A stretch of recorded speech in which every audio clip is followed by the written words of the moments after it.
August 31st, 2014, 2:17 a.m. A message appears on a private cybersecurity forum. Just 5 words. The vault is open now. No name, no trace. Within hours, the internet begins to unravel. Hundreds of private photos, videos, and contracts from Hollywood's biggest stars appear on dark web mirrors. Data so specific, it couldn't have come from a random leak. Mainstream media calls it the celebrity iCloud hack. But those who saw the raw files noticed something strange. The folders weren't labeled by celebrity names. They were tagged by studio departments, contract IDs, and internal codes only insiders would recognize. This wasn't just theft, it was a message aimed directly at the system that profits from secrets, and behind it all was one digital ghost, a ghost who didn't want fame, didn't want money. By dawn, Los Angeles was in uproar. Phones buzzed, news alerts popped up. Every major outlet had the same headline: Hollywood iCloud hack. Private celebrity photos leaked online. Celebrities scrambled, lawyers called emergency meetings,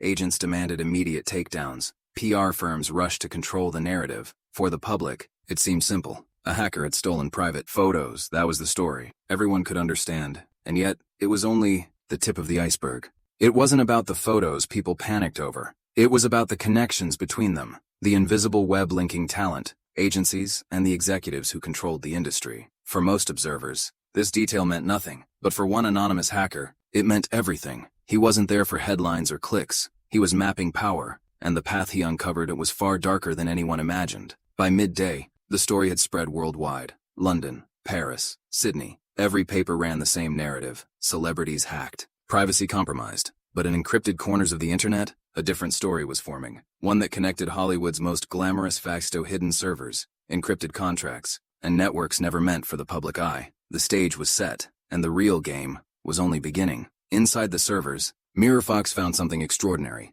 At first glance, it looked like a normal iCloud backup: photos, videos, and personal files. But a closer look revealed something else: a hidden infrastructure, even codes referencing political figures. Some files showed private messages between PR agencies and talent managers, discussing who could leak what and when. Others contained encrypted contracts, financial transactions, hidden obligations that Hollywood never wanted the public to see.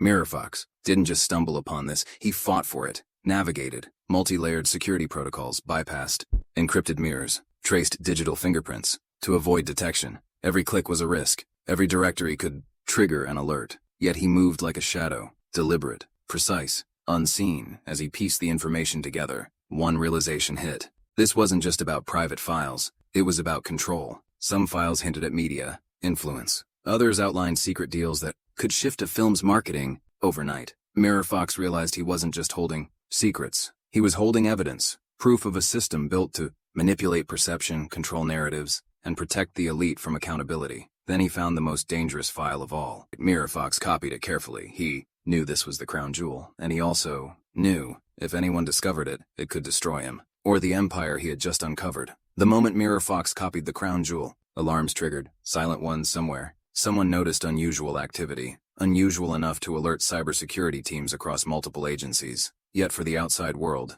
nothing seemed wrong. Nothing at all. The FBI began tracing strange logins, pinging servers, cross-referencing IP addresses. Private security firms hired by studios launched their own probes. MirrorFox was already gone. He had planned for this. Every possible path of pursuit, predicted. Proxies stretched across continents, encrypted messages hid his tracks. Every trace ended in a dead end. But MirrorFox stayed 2 steps ahead. What he uncovered next would shock not just Hollywood, but anyone who still believed in the illusion of power and privacy. It wasn't just celebrities who were exposed. It was an entire ecosystem of power. For decades, these mechanisms stayed invisible. Now, MirrorFox had made them seen. And yet, even with all this power in his hands, he remained hidden. The files were out there, but only for those who knew where to look and how to interpret them. For Hollywood, it was catastrophic. For the public, almost invisible. And for MirrorFox, it was only the beginning. For the public, the incident seemed contained. Headlines faded. Celebrities returned to their routines. Lawyers issued statements. PR teams released apologies. Apple promised stricter security measures. But behind the scenes, Hollywood was in chaos. Every studio feared one thing: exposure of what MirrorFox had mapped. The files kept spreading, quietly. Whistleblowers studied them. Journalists dissected them. Cybersecurity experts analyzed every byte. Mainstream media never touched that story. They focused on stolen photos, on privacy, on scandal. What they ignored, or were never allowed to report, was the architecture of control that MirrorFox had revealed. Contracts were rewritten, servers were moved, ties that once seemed unbreakable were quietly cut. Life went on. The illusion remained. MirrorFox had shaken the foundations of Hollywood's secret networks, but the world barely noticed. To him, that was the point. He didn't seek fame or recognition. He sought truth, subtle, precise, undeniable. And as the dust settled, one thing was clear. The balance of power in Hollywood had shifted, quietly, invisibly, irrevocably. After the chaos faded, MirrorFox vanished. No goodbye posts, no new leaks. The alias that once haunted forums disappeared as quietly as it appeared.